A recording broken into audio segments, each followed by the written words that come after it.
안녕하세요. 찰리브라입니다. 저는 이제 뉴스를 고를 때 포인트가 되는 뉴스 몇 개를 짚어서 이게 선을 긋거든요. 머릿속으로. 브레인스토밍을 해서 거기서 방향성을 캐치를 해요. 그래서 100개의 뉴스가 나온다? 거기서 필터링해서 걸러낼 뉴스가 제가 이제 개인적으로 보면은 한 90개 정도는 돼요. 그런 뉴스는 볼 필요도 없고 우리가 가상자산 시장에 투자를 하는데 방해적인 요소밖에 안 돼요. 어저께까지, 지난주까지 앞으로 폭락장이 올 거라고 했던 인간들이 오늘 또 이렇게 상승을 하면 폭등장이 올 겁니다 하는 사람들도 아마 분명히 있을 거예요. 그렇게 해서 투자를 이렇게 했다가 오른쪽으로 갔다가 왼쪽으로 갔다가 이제 진행하면서 돈을 잃으면 또 블레임을 하고.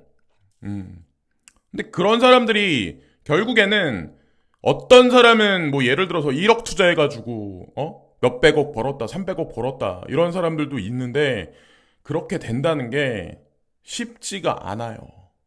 그래서 저는 제 채널은 지금 현재 달러의 헤게모니의 방향이 어디서 어디로 흘러가는지 제가 5년 전부터 주장했던 그런 여러 가지 것들, 중국의 부상과 미국의 쇠퇴, 그리고 결정적인 거는 기축통화 100년 동안 있었던 달러의 헤게모니의 점진적인 파멸에 관해서 저는 역설을 했었고, 그런 것들이 지금 현재 눈앞에 서서히 보여진다라고 이제 전 생각을 하거든요.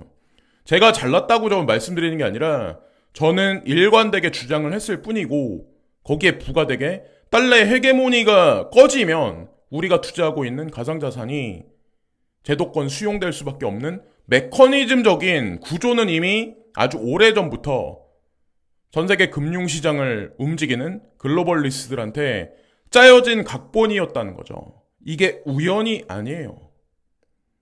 제가 여기 보면은 외신의 러시아 국제무역거래소 암호화폐 결제 완전 수용 검토.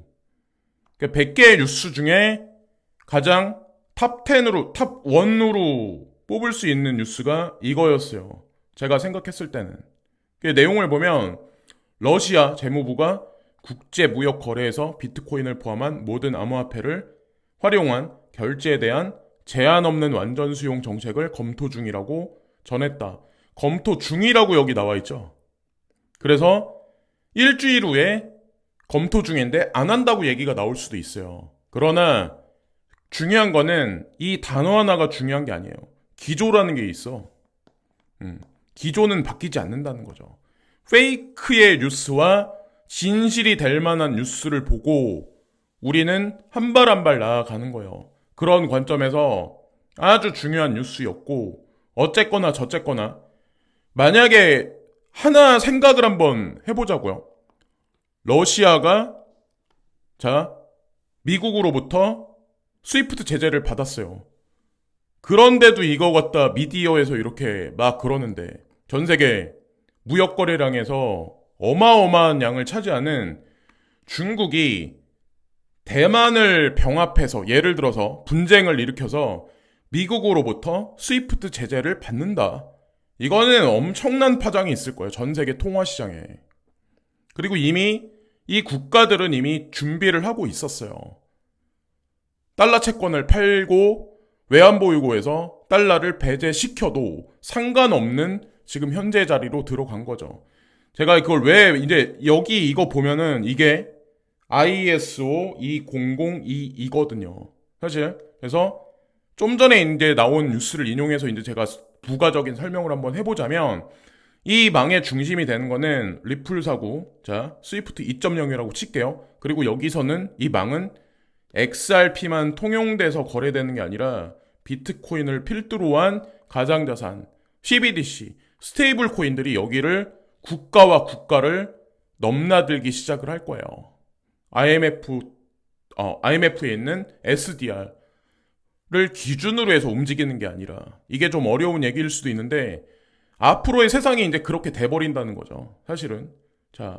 어쨌건 이걸 제가 이제 한 가지 더 이제 추가적인 사항을 말씀드리면 왜 이제 이렇게 될 수밖에 없냐면 저번에도 이제 한번 말씀드린 것 같은데 내수. 자, 기존에는 그러니까 뭐 지금 푸른 종이에다가 푸른 잉크를 찍어서 그거를 수출했어. 그리고 헐값에 물건을 받았어. 근데 지금은 수출 주도가 아니라 수출할 것도 없지만 미국은 여태까지 그렇게 살아왔어요. 내수. 그러니까 글로벌 기업들을 미국 내로 끌어들이는 거죠. 자, 미국 내에 있는, 보세요. 그냥 제가 단적으로 여기에 있는 중국에 있는 노동자와 미국에 있는 노동자의 시간당 임금이 있을 거 아니에요. 그러면 어디가 더 높아요? 여기랑. 미국이 높죠. 그럼 자국 내에서 일단 시간당 임금 높은 사람이 공장에서 그 물건을 생산을 해. 그래서 미국 내에 소비가 돼. 이거 뜻하는 건 뭐냐면, 인플레가 그냥 자연적으로 올라갈 수밖에 없어요. 얘네는, 봐봐요. 거꾸로 가는 거야, 이제. 여기는 원래 수출 주도였어, 중국은. 근데 수출에서, 내수 시장, GDP, GNP가 올라가니까 그러니까 자국 내에 있는 개인들의 경제력이 올라가죠. 그러면 당연히 수출 비중을 줄이고 내수도 같이 키워. 여기는 지금 그래서 잉여 여력이 있는 거예요. 오히려 미국보다는. 제가 봤을 땐 장기적으로 그렇게 흘러갈 수밖에 없어요. 거기다가 값싼 에너지를 유로존에 보냈던 거를 이쪽으로 보낸 지 2년이 넘었잖아요. 그럼 값싼 에너지에다가 아직까지 미국인만큼 올라가지 않은 시간당 임금. 그러면 여기서 국가 경쟁력이 생기는 거죠. 근데 제가 이렇게 말하면 또 중국을 빤다, 러시아를 빤다. 러시아는 나쁜 놈. 러시아가 우크라이나를 침공해서 많은 사상자가 생겼다. 근데 제가 말씀드린 건 사망자가 많이 생긴 거는 안타까운 일이고 아주 슬픈 현실이긴 하지만 그냥 이 경제 스펙트럼만 보자는 거죠. 근데 이런 상황이 과연 달러한테는 어떤 건지 이것만 보자는 거죠. 달러의 헤게모니의 파멸과 소멸과 감소는 BTC와 XRP 스위프트 망도 마찬가지지만 그 외에 여러 가지 가상자산 시장하고 역학적으로 다 연결돼 있다는 거죠. 그거는 왜 생각을 안 하면서 이것만 슬퍼하냐는 거죠. 이거는 이미 제가 보고 있는 대중 미디어에서 절대로 찾을 수 없는 그런 정보들이 있어요. 응? 근데 어쨌건 저는 그런 걸 기반으로 해서 이제 공부가 옛날서부터 된 사람이기 때문에 생각하는 관점 자체가 다를 수밖에 없죠. 누가 우위다, 누가 올라간다, 내려간다, 이거는 이미 글로벌 리스트들한테 이미 정해져 있던 플랜이었다는 거죠. 그러니까 하다못해 보세요. 대만 얘기를 한번 제가 해볼게요. 저한테 아마 이런 얘기를 하는 사람이 있을 거야. 네가 뭔데? 네가 뭐 예언가야? 경제학자야? 뭐 대단한 뭐 그런 사람이야? 애널리스트야? 무슨 증권사에? 근데 저는 일관되게 이걸 주장했던 사람이에요. 결국엔 여기가 중국이 득세할 거다. 그래서 달러 패권이 결국에는 무너질 거다. 이번에 대만 아직까지 이 얘기가 나오지 않았지만 3년임이 거의 확실시 되고 있는 현재 시점이에요. 대만 병합에 들어간다. 스위프트 제재 받는다. 그러면 거기서 나오는 파장은 아마 어마어마할 거예요. 여기하고 러시아하고 중국하고 비교를 해봤을 때 상대도 안 되거든, 거의. 경제 규모 면에서, 무역 거래량 면에서. 여기는 비단 천연가스, 뭐 일개 식량자원, 뭐 이런 거에 국한된 얘기겠지만, 그리고 일부 아주 극소량의 무기, 인도로 넘어가는 뭐 극소량의 무기 이런 거겠지만, 여기는 중국은 차원이 다르다는 거죠. 우리가 쓰고 있는 모든 전자제품, 모든 뭐 공산품이나 농산물이 다 어디서 와요, 사실은. 다 어디서 오냐고요. 중국으로부터 오는 거예요. 그러면 어떻게 되겠냐고, 이게. 이 파장이 진짜 상상 외로 이제 올라간다니까요. 거기다가 인도. 지금 부상하고 있는 인도. 저한테 이제 인도 관련해서 왜 이거를 얘기를 안 하냐고. 이제 제가 이거를 자꾸 얘기해봐야 좋을 게 없어요, 저한테. 네. 그건 뭐 제가 그러니까 이거를 어떻게 매일매일 얘기를 해요. 그러니까 이게 사람들이 되게 웃긴 게 뭐냐면, 저는 이미, 그러니까 성격이 어떤 스타일이냐면 5년 전에 결정해서 얘기를 하면 잘 안 바꿔. 특히나 이런 거는 잘 안 바꿔. 네, 이런 기조에 관한 거는. 근데 이미 제가 예전서부터 이 얘기를 했으면 이걸 제가 바꿨을까요? 안 바꿨을까요? 안 바꾸는 건 분명한 거야. 바뀌는 거는 대중의 투자 심리예요. 숫자가 빠졌으니까 그 사람의 이해력도 부족했었으니까 그런 상황에서 그냥 묻지마 투자를 했기 때문에, 그죠? 내가 언급하면 좋은 코인이고 언급 안 하면 나쁜 코인인 거야? 그런 게 없다는 거죠. 2% 안에 들어가려면 어떻게 해야 돼? 이 사람이 지금 뭐라고 떠들고 있나? 그거를 곰곰이 들어보면 그냥 일관된 방향성이 보이잖아요. 딱. 이런 것도 이제 제가 이제 한 가지 이제 추가적인 사항을 이제 말씀드리면, 테슬라와 BYD가 있어. 아마 이제 저한테 그럴 얘기 할 거야. 테슬라, 무너지지 않아. 전기 자동차의 혁명이야. 전기 자동차의 아이콘이야. 세계적으로. 저도 앨런 머스크의 천재성에 관해서는 인정해. 그러나 전기 자동차 EV 분야에서 중국이 추월하는 거는 시간 문제예요. 그리고 테슬라를, 그러니까 제가 그랬잖아요. 그러니까 지들 똑똑하다고 하는 사람 중에 이제 테슬라 뭐 전기차를 보고 하는 게 아니라니까요. AI가 중심이 되는 거야. 그리고 우주항공 산업 있죠. 얘네한테는 휴머노이드랑 이게 중심이지. 이거는 아주 작은 조각이에요. 작은 조각. 제가 봤을 땐 그래요. 사람마다 이제 보는 그게 다르긴 하겠지만. 그래서 테슬라 대 BYD 하면은 여기 나와 있죠. 이게 BYD거든요. 이게 테슬라고. 자, 시간이 흘러가면서 쿼터별로 이 상승률이 어떻게 변하나 한번 보세요. 지금 3분기야. 그러면 우리나라를 비롯해서 전 세계에 BYD가 지금보다 아마 훨씬 많이 들어가기 시작을 할 거예요.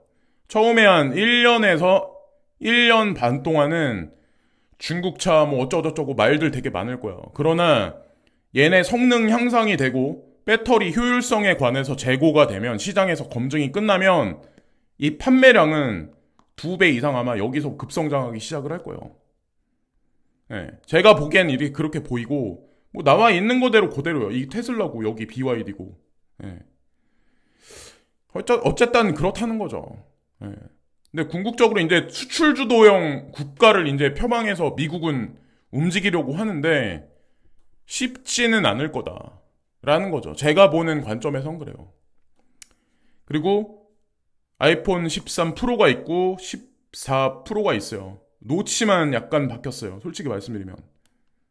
그리고 하이엔드급 그 시장에서는 이 모델 주기가 1년에 한 번씩 바뀌긴 하지만, 진짜 얼리 어댑터 이런 거에 관해서 진짜 막 이렇게 막 집중하고 이런 사람 빼고는 매 해마다 아이폰을 새로 사진 않죠. 이번에 제가 보기에 판매량이 엄청 급감할 확률은 되게 높아요. 애플도 마찬가지로. 거기다가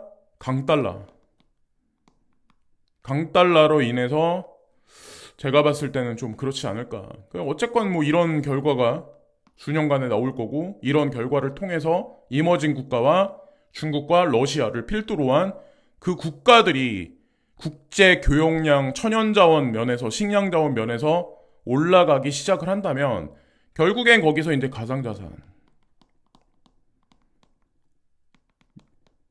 유통, 가상자산이 훨씬 더 부각될 거다.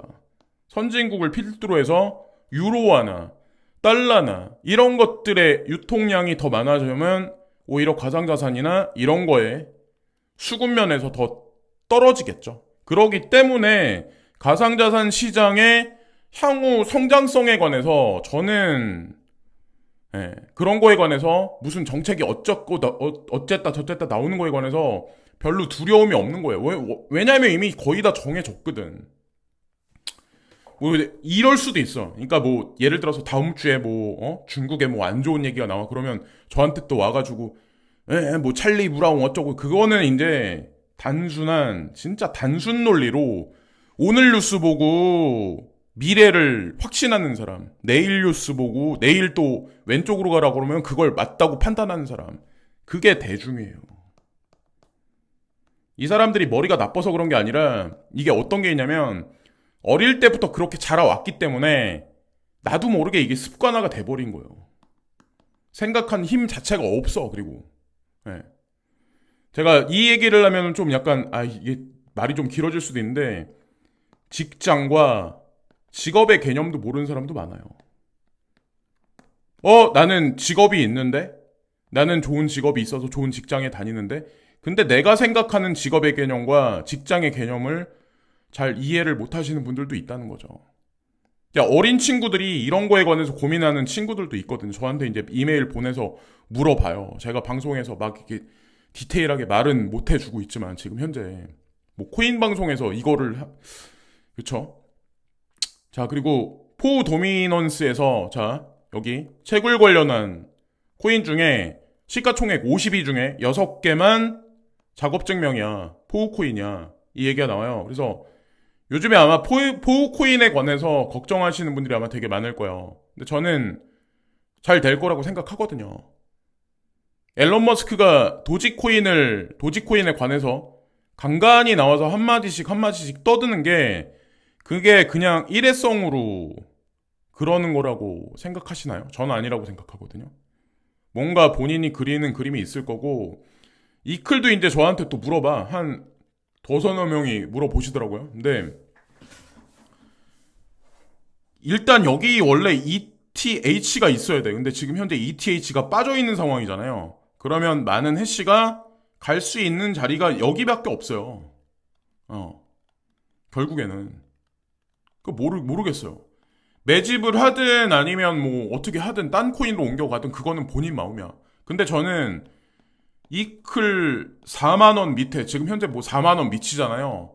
이게 뭐 모르죠. 갑자기 뭐 비트코인 폭락해서 얼마까지 떨어질지. 근데 저는 지금 매집해야 될 시기라고 생각해요. 여기 나와 있는 코인들 비트코인 얘는 갑자기 급등을 해버렸으니까 그렇다 치고 못 올라가는 코인들이 있을 거 아니야. 여기 비케도 그렇고 비케도 뭐 갑자기 17만 3천 원인가 올라갔더라고요. 근데 이거는 나오는 뉴스가 전혀 없죠. 거의 없어요. 거의 없기 때문에 사람들도 안 좋은 얘기밖에 할 수밖에 없고 근데 어쨌건 끝까지 한번 보라는 거죠. 어떤 그림을 그리는지. 저는 어쨌건 그렇습니다. 그렇다고 뭐 제가 도지코인이나 모네로나 이런 걸 매집하진 않지만 비트코인, 이클, 라이트코인, 비트코인 캐시는 저는 그냥 계속 가지고 있어요. 자, 비트닷컴, USD 기반 암호화폐 옵션 거래 지원. 뭐 비트메인 창업자가 공동 창업한 비트닷컴. 근데 달러 기반에서 옵션 거래를 지원할 거다. 그래서 2023년 암호화폐 옵션 거래량이 기존 10배로 증가할 것이라고 전망했다. 많은 사용자들이 알트코인 옵션을 받아들이게 될 것이다. 이게 핵심이에요. 제가 이거를 가져온 거는. 그리고 우지한을 허접하게 보는 사람들도 아마 있겠지만 절대로 무시할 수 없는 존재라는 거. 그런 걸 아셔야죠.